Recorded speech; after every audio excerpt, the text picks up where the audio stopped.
So got the tool in and just trying to run it in, get these new threads going here.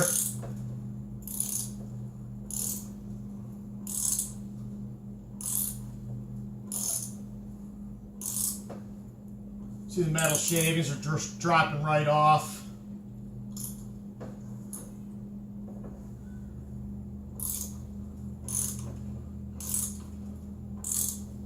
Which is good. That means most of them are coming out.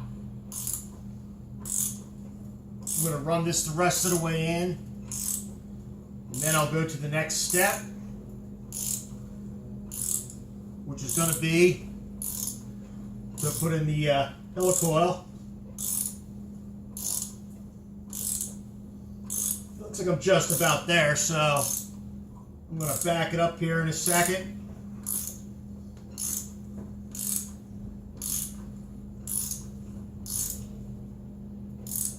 I believe that's all the way, so it should only take a second to bring it back out.